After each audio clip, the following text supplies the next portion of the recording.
But now we're going to switch over from our boy Superman over to his partner in crime over there at the world's finest, Batman, because there have been some interesting little things that have popped up now that the Batman is almost upon us. And Robert Pattinson and Matt Reeves have been getting interviewed, and little, clips and sound bites keep making their way out of the things that they're saying on their press tour. And there are a couple characters in particular from Batman's mythology that are in the news lately. So, Brett, why don't you talk to us a little bit about that? Yeah, so I always love when like these movies are about to come out, and then like all the questions are getting asked is about the sequel. No Yeah. one's even seen the movie yet, so it's always really exciting. But yeah, recently I'm not gonna pull up the exact quote, but basically Robert Pattinson was asked about the possibility of having a Robin, and basically he said that he's not afraid of doing that. He said a lot of people are afraid of that, but he's like, I think it could be done really well. And he said the one condition is that it would need to be like a 13-year-old. He wants him to be a really young Robin, so they have a big age gap, and then kind of work that in. And for me, I mean, listen, it didn't work out great with Chris O'Donnell, who was like already like Yeah. 20 years old playing an 18-year-old or something like that in Batman Forever.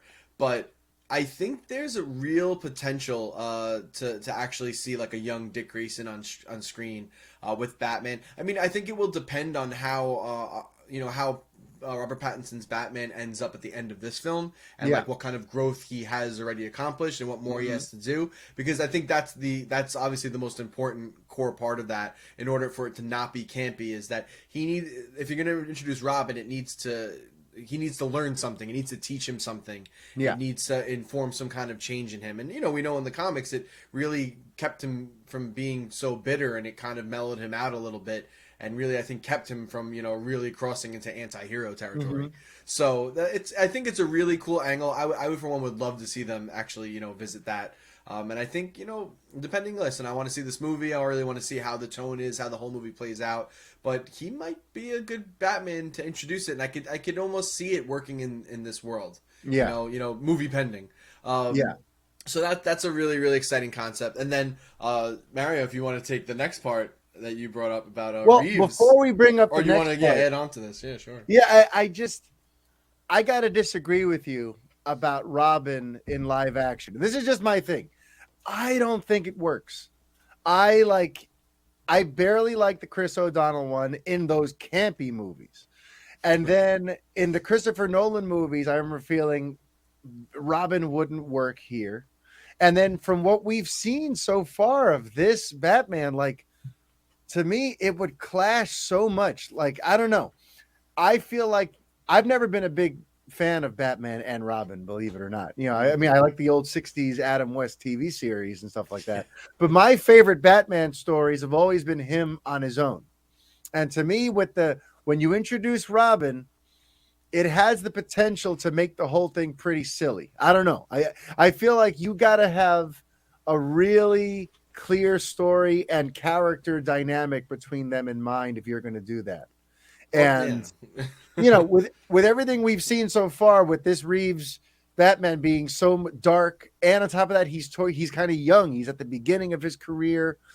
I feel like it's way too soon to be talking about Robins. I wouldn't want to see him have a Robin until he's been Batman for like 10, 15 years. And now it's Right. time to bring that young character in for whatever reason. Yeah. But for me personally, I'm in no rush to get to Robin. I think it doesn't appeal to me. It doesn't call to me. And yeah, that's what I think about that. Yeah, I was But gonna say too. Like, I don't think in this case I would not want to see it in this sequel to this movie. I think it's yeah, way too soon. Like, I'd want to see it maybe in like the third or fourth movie introduce that yeah, concept.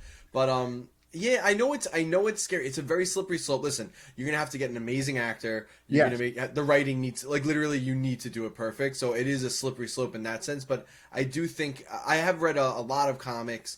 Especially, I know we'd be doing probably the Dick Grayson version, but a lot of the comics with Damian Wayne, yeah, for my 2 cents, I love them. I enjoy Hmm. them. It gives a really cool dynamic for Batman. I mean, you look at it this way: we're both so in love with Superman and Lois, and different tone. But I'm really enjoying like watching the family aspect or him trying to like Yeah. be Superman with the kid, and I think that could be interesting for Batman. I know the worry is that it takes some of the darkness away, but I don't know. Dick Grayson, like I mean, his listen. story is very tragic, and he Yeah. could be a very dark character too. If So, they approach it like The Last of Us, if they approach it like one right, of these things, where there's a kid and there's this, there's this sort of like a darkness and a depth to it like that, yeah, maybe, you know what I mean? But to me, I don't think we're there yet. And yeah, honestly, sadly enough, if there was a live action Batman that I think I could have seen with a Robin next to him and with a Robin story, it would have been Batfleck. You know what I mean? When yeah. they showed the dead Robin thing, and we had the thought of maybe having a Batman movie that explores that and the death of Robin and how that happened, that didn't weird me out. I'm like, oh, I could see that because Right. Zack Snyder would probably cast like a 20-year-old kind of badass Robin, and we'd want to find out what happened to him. But in this particular case, picturing the Pattinson Batman with some kid, it rubs me the wrong way, you know. Um, but the other one that came up, and again, this is just Reeves goofing around. I don't think he's actually planning this. Of course, the clickbait websites like to act like, oh, Reeves is planning Mr. Freeze for the Right. Batman too. It's like, no, he was asked about it, and he said that he does think that there is a grounded way to do Mr. Freeze. So let me ask you, Brett, Yeah. big Batman fan, you'd love his rogues gallery and all that. How would is Mr. Freeze high up there on your villains that you want to see them go to next? Well, Mr. Freeze is interesting because he's not like, as we've seen in a lot of interpretations, he's not like wholly bad, and he like Yeah. the really he's just trying to like save his wife. So like he does Yeah. have like this an emotional backstory, and there is a cool I think angle in there to bounce off of Batman and that dynamic. It could also definitely be set up as a thing where maybe he's like a villain for half of it, and then he kind of changes at the end, and like they team up or something like that. Like that Yeah. character, he's the kind of character that works in that way that you could do that and have like a really cool crowd pleasing moment with him where he kind of like helps Batman out or something. But yeah, Hmm. he's just got such a cool backstory. He's not just like he's like one of the few like Batman villains that's not just like a psychopathic murderer with some like you know Yeah. that basically a psychopathic murder. So it just is a cool idea. I love personally too the way he's depicted in like Arkham is it Arkham Asylum and Arkham City. I think he's in both of them. Yeah. The way he's depicted in those games is like really really cool. And actually, I think he's in Arkham. Not Origins. He's in Arkham Asylum, Arkham City, and I do think he's also in Arkham Knight, if I'm not mistaken. It's possible. And Yeah. he's like one of the characters I think that carries over through all three games. And Hmm. yeah, they do a lot of cool stuff. I think by the third game, like you meet up with him and he helps you. It's like it's not even like a fight anymore. But there's a really cool fight with it. I think in Arkham. I'm gonna conflate them, but I think Yeah. it's Arkham Asylum. Really awesome Yeah. boss fight with him. So Yeah. yeah, I don't know. That's one that could work. I'd be excited for that. Can I just say though that I'm bummed out that we're back in a state of having grounded Batman characters.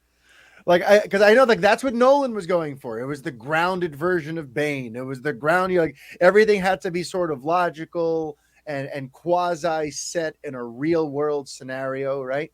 I Right. was actually getting excited for where Snyder was going, where things were a little more fantastical, and he's Yeah. fighting parademons. Because I'm like, in a world where Batman fights parademons, there is a killer croc. Actually, there is a killer croc established in canon from In a Suicide world Squad. where Batman fights parademons, there is a killer croc. But it's true. Like I wanted to. Like this is a Batman that could fight a Clayface. You know what I Yeah, mean? no, Like I'm Batman, really down for that too. I want that. yeah, he Also. existed in a more stylized comic book universe Yeah. where we could see some cool versions of his rogues gallery that we hadn't seen on the big screen. I'm still waiting for like my Batman like horror film horror thriller. Well, I mean, Like, but I think we are that's a getting movie that. that needs to be made. Yeah, but I feel like considering how 7E this looks and how thriller-y this looks, I feel like we're kind of getting a Batman horror movie. So, especially that Yeah. first trailer, like it looks scary. and he's this intimidating figure, and the Riddler is not messing around. This is not just like, what's black and white and red all over. Like, this is some dark, evil stuff, and he's killing corrupt politicians and all that. Like, I think you're going to kind of get your horror Batman kicks here, so to speak. I also, as we've been talking, well, I'll continue. Yeah, finish. No, I think it needs to be said that, like, when I read about grounded versions of these characters, there's a part of me that's just like, oh man, we're back in that stage again. You know, at a time when most comic book properties are embracing their comic book roots and going more and leaning into the weird.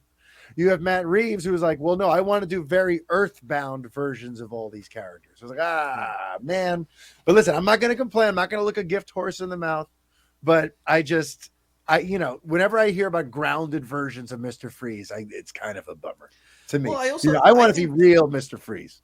Yeah, I think there's a way that you can ground fantastical versions of characters, though, and still keep them fantastic. And yeah, like, it just depends. Like, that word grounded could mean so many things. Grounded means like, it has to totally make sense in a reality setting. But like, it doesn't, because just like your main character doesn't even make sense in the reality setting. This guy doing what he does, like, you like after like a year or two, all of his bones would just be shattered and broken. Like, he's not doing this for 30 years. So listen, if you want to go down that road, but you need to you can ground it by just grounding a great backstory for him, but he could still have like these weird things where he needs to stay cold because he did an experiment on himself and screwed up. Like, you can still have, I think, that fantastical element and keep him grounded in other ways. Just, how not to do grounded is when you do Schwarzenegger's Mr. Freeze, where like he just, now I'm blue, so I'm gonna always make ice puns. Like, I'm gonna speak in a different way now. Like, that's not grounded. You know what I mean? But you can still have like a fantastical,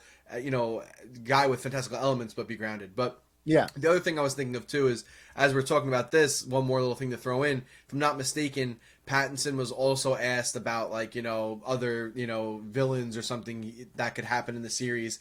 And this one does work in Reeves' grounded universe, much to your dismay. But he brought up the Court of Owls, which is kind of a newer, that would be huge. idea.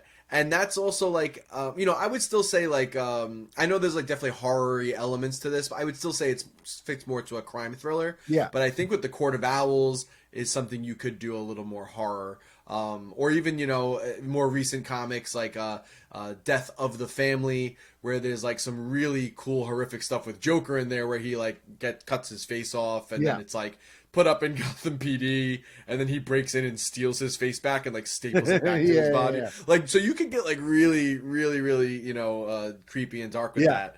And I can see even Reeves like a character going like Scarecrow too, which we had already, but we could go way further with that also. I could really see Reeves going for all that stuff. And before we transition out of Batman, I will say, like, there was just this idea in my head once for a grounded Killer Croc that I'm like, that you could do, is if you introduce him as a cannibal, because there are real cannibals, right?